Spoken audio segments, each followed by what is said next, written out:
Rebecca Manning, now 28, felt a familiar, sharp ache in her stomach as the end of the year drew near. Sipping the last of her cold coffee, she glanced at her smartphone and froze. 7 missed calls, all from her mother. Her apartment was modest but entirely her own, a private sanctuary she had claimed after graduating from university. Having just started her career as a copywriter at a bustling advertising agency, Rebecca was finally enjoying the hard-earned independence that came with financial stability. The job was demanding yet gratifying, and having control over her schedule, a luxury she hadn't truly known while living under her family's roof, felt priceless. Hesitating over whether to answer the phone, Rebecca's mind drifted to past Christmases. To most, they were joyful gatherings full of laughter, wine, and festive cheer. To her, however, they followed the same weary pattern. While the adults celebrated, she was invariably consigned to babysit her younger cousins. Over time, it had become an unspoken expectation, a family right taken for granted, never once considering her own desires or plans. Rebecca set her coffee cup down, took a steadying breath, and finally answered. "You finally picked up," her mother, Debbie, said, her tone tinged with the usual, subtle reproach. "I saw the calls after work, Mom," Rebecca replied cautiously. Truthfully, she had been delaying the conversation, savoring a few more moments of peace. "What are your plans for Christmas?" Debbie asked, her voice carrying a faintly scheming note. Rebecca exhaled, weary before the conversation had even begun. "The usual. Planning to go to the family home like always." "Well," her mother began, a sly inflection in her voice, "this year will be a little different." Rebecca frowned. "Different how?" Aunt Sandra came up with a brilliant idea. "All the adults are going on a Caribbean cruise from Christmas to New Year's Day. Isn't that exciting?" Rebecca's stomach sank as her mother emphasized all of us adults, making it painfully clear that she was not included. "And me?" she asked cautiously. Debbie hesitated as if weighing her words. "You have a special role." Rebecca's stomach tightened further. "What role?" "Taking care of Nicole, Chris, and Alex," her mother said cheerfully. "They're still too young for a cruise." Rebecca's eyes widened in disbelief.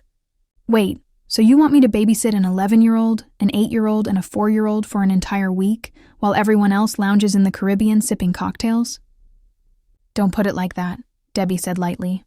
"You get along with the kids and you don't have other plans, right? Besides, you don't have children of your own. This will be a good experience for you." A shiver of anger ran down Rebecca's spine. "Mom, I have my own life. I have friends, work deadlines, my own plans." "It's for the family," Debbie countered, her voice steady. "Besides, the tickets are already purchased. They're non-refundable." Rebecca fought the urge to hang up, forcing herself to remain calm. "When were you planning to ask me about this? Or did you just assume I'd agree?" Debbie's sigh was heavy with expectation. "Of course I didn't think you'd refuse. You've always been a good girl, always doing everything for the family." "I'm not a child anymore," Rebecca said firmly. "I have a right to manage my own time. I'm saying no." A tense pause followed on the other end of the line. "Rebecca, don't think only of yourself. This is meant to be a special vacation for the entire family," her mother pressed. "Except for me," Rebecca shot back. "I can't believe your selfishness ruins everyone's plans." "Selfish? You're the one who planned this without consulting me, assuming I'd happily sacrifice a week of my life. That's selfish," she said, her voice rising with controlled fury. "That's enough. I'll have your father call you. You'll listen to him," Debbie warned before ending the call. Rebecca didn't flinch. "If I'm expected to babysit, I won't be coming home for Christmas," she declared. That night, Rebecca's apartment felt unusually restless. Her phone rang incessantly, calls from her parents ignored as she let them go to voicemail. A brief text from her Uncle Richard appeared. "Rebecca, won't you think about the family?" She smirked, disdain flickering across her face. In her family, thinking about others always meant sacrificing herself. Seeking a touch of comfort, Rebecca called her friend Gina. "Are they trying to make you babysit again?"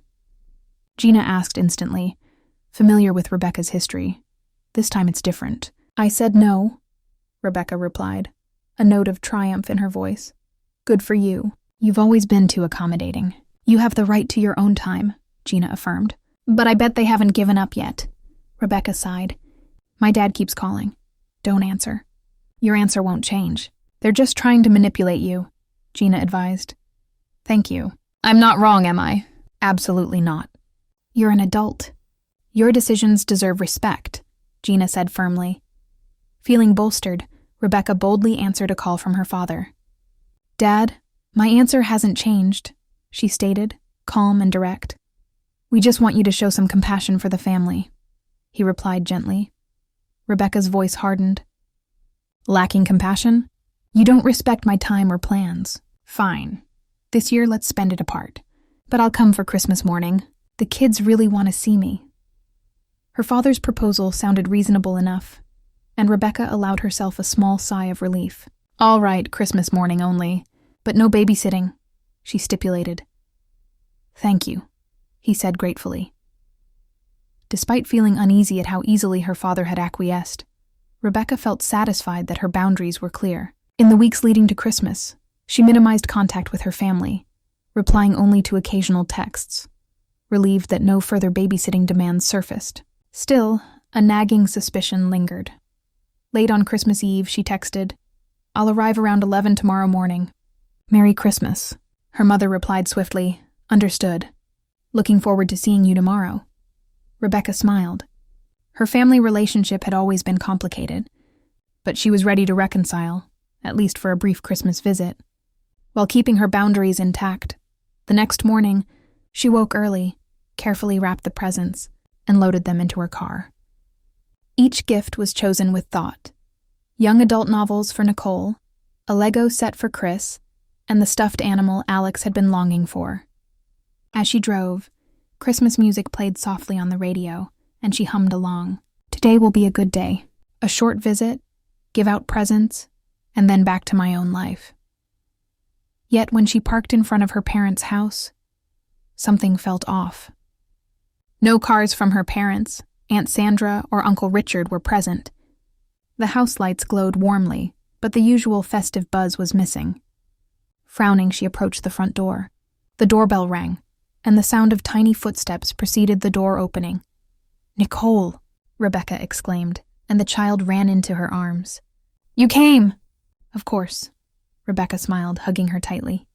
Merry Christmas, Nicole. Where is everyone? They went on a trip, Nicole said innocently. Rebecca froze. Wait, what did you just say? Chris and Alex bounded over, hugging her. Did you bring presents?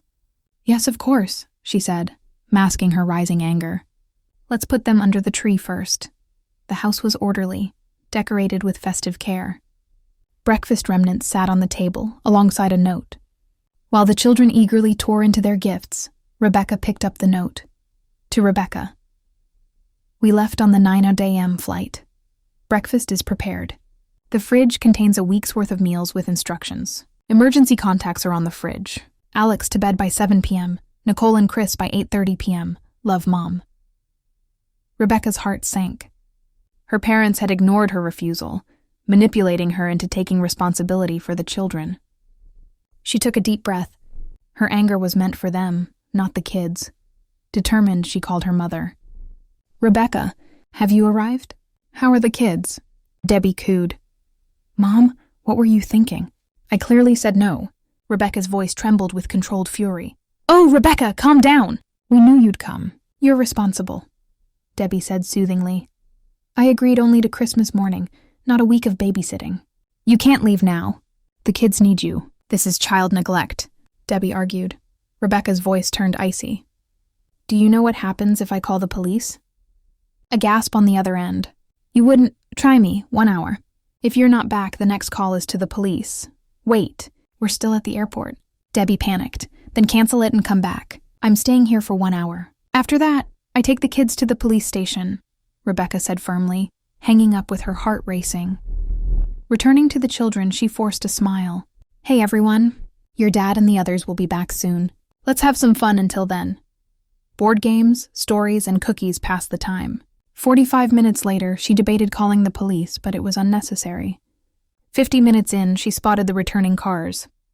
Look, everyone's back, she announced. The children dashed to greet their parents. Rebecca grabbed her bag, watching the joyful reunion. as Debbie approached her. "I don't need an explanation." "I'm leaving, but it's Christmas," Debbie pleaded. "Let's spend time as a family now. I know what. You think of me just a convenient tool, don't use me ever again," she said goodbye to the children and quietly left through the back door before getting into her car. She noticed yelling coming from inside the house.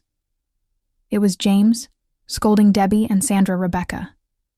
Took a deep breath, and drove off. Her heart was a mix of anger and sadness. But she also felt a strange sense of liberation. She had finally stood up for herself. The day after Christmas, Rebecca spent a quiet morning in her apartment. She responded promptly to messages from friends, but did not reply to any from her family after the events of the previous day. She wanted to keep her distance, however. In the afternoon, while casually checking Facebook, her heart clenched with anger. Her mother Debbie had posted, "It was a sad Christmas. It hurts to know someone doesn't care about their own family. The children were disappointed, and the plans were ruined. I never thought our family bond could be so fragile." The post had many comments. "What a pity, Debbie, the younger generation lacks responsibility. They can't even think about the children. Family is the most important thing. It's sad when someone doesn't understand." That trembling, Rebecca took screenshots. Her mother had not named her explicitly, but it was clear the post was about her, and it completely twisted the truth, driven by anger. Rebecca composed a lengthy post on her own Facebook page. "It's time to set the record straight. Yesterday, I visited my family home for Christmas. However, upon arrival, my parents' aunt and uncle had already left for vacation, expecting me to take care of 3 children for 1 week. This was despite my explicit refusal. I threatened to report them for child neglect, and they reluctantly returned. I have been accused of not caring about my family. Reality, it is they who do not respect my time and choices. I am neither their toy nor a free babysitter available at their convenience. Family is about mutual respect. One-sided demands and manipulation do not qualify as such. Publishing this might irreparably damage her relationship with her family, but she felt a need to speak the truth.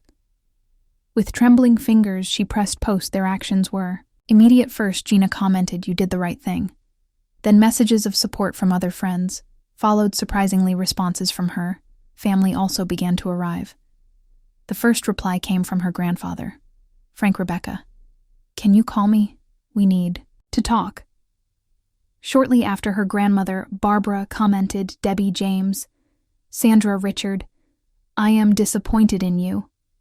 All you should apologize to Rebecca." Knowing that her respected grandparents were on her side, provided Rebecca with some relief. She quickly called her grandfather. "Rebecca," his voice was warm. "That was rough. Yes. Grandpa, it was really awful. I've spoken to Debbie. Her actions are inexcusable. Sorry, James's Sandra and Richard are also equally to blame. Everyone's blaming me like I'm the villain. They are wrong." Her grandfather stated firmly, "You only protected your rights as an adult. Their actions were also irresponsible towards the children. I don't know what to do. Keep your distance, for now. They need time to reflect, your grandmother. And I will handle things appropriately with them." Rebecca thanked her grandfather for his support and hung up. However, her relief didn't last long.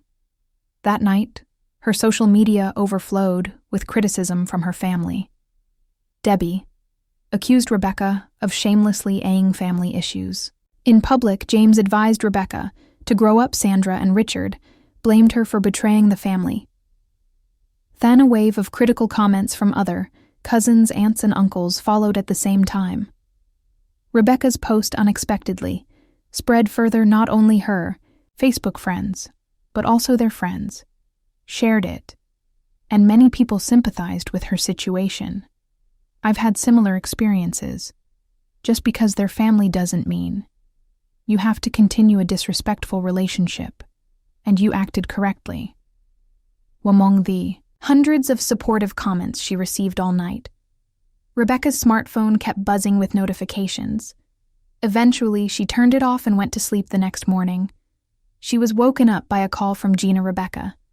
"Things have blown up your postus, being shared.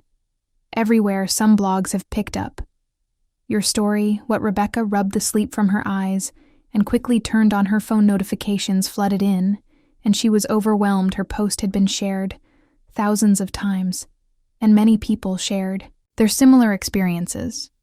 Several online news sites. Evan picked up her story, discussing family boundaries. She had wished to remain anonymous, but the situation had spiraled beyond her control. "I didn't end for this, but a lot of people are resonating with you," Gina said.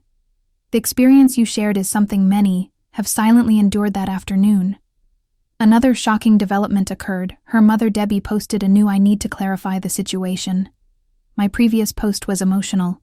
My husband, my brother-in-law, and I had unfair expectations of our daughter. Rebecca, we did not respect her wishes and tried to use her as a free babysitter. Her reaction was completely justified. Henceforth, I publicly apologize." Here, Rebecca was a ed. Her mother apologizing publicly was unthinkable. But the reason soon became clear. Rebecca received a text message from her grandfather, Debbie, and I spoke. Their behavior was shameful. Your parents, Aunt Sandra and Uncle Richard, have agreed to publicly apologize to you. Rebecca, however, I feel that this is not enough. They have been using you for a long time. I think we should consider taking this matter to a legal standpoint." Rebecca frowned. A legal standpoint? She thought that might be going too far. However, her opinion quickly changed. That night, Rebecca continued to ignore calls from her mother, but decided to open an email from her father. The contents infuriated her. "Rebecca, we have apologized publicly, but you also need to reconsider your actions, threatening to call the police for child neglect. Ice excessive. We just wanted you to look after the children for a few days. Your overreaction has embarrassed the entire family.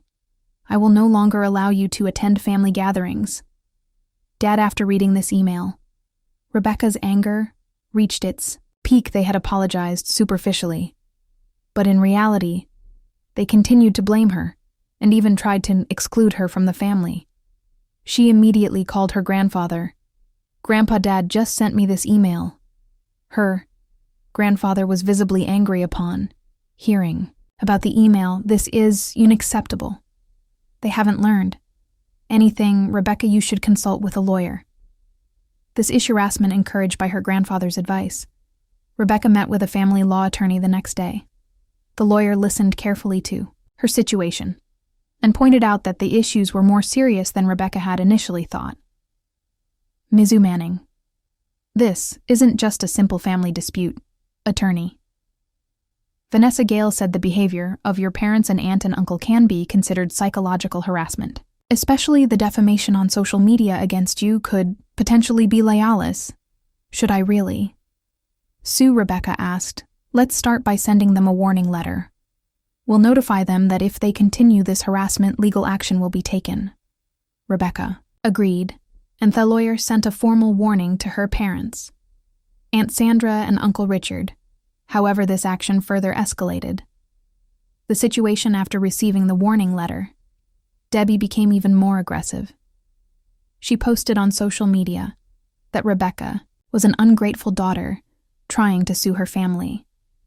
James described Rebecca as emotionally unstable and stated that her claims were exaggerated. Sandra and Richard joined in criticizing Rebecca for always seeking attention and claiming her story was a complete fabrication.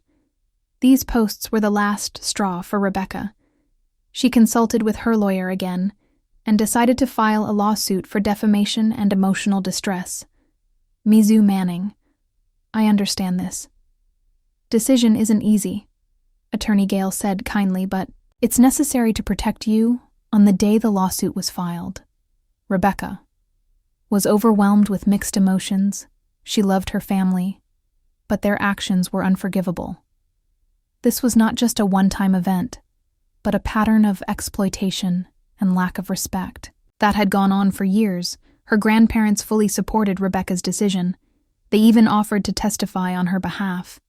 In court, Nicole, Chris, and Alex were too young to fully understand the situation, but Rebecca continued to communicate with them, showing her love.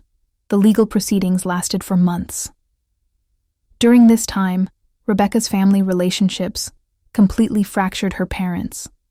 Aunt Sandra and Uncle Richard cut off contact with her, while the rest of the family was forced to take sides. Many relatives sided with her parents due to family unity, but her grandparents and a few cousins supported Rebecca. The trial progressed more quickly than expected. Rebecca's lawyer clearly presented the long-term pattern, the Christmas incident, and the subsequent harassment on social media. The testimony of her grandparents was particularly effective as they detailed the history of how Rebecca had been treated within the family. The most shocking evidence was the screenshots of social media posts by Debbie, James, Sandra, and Richard, and records of the insulting messages they had sent to Rebecca.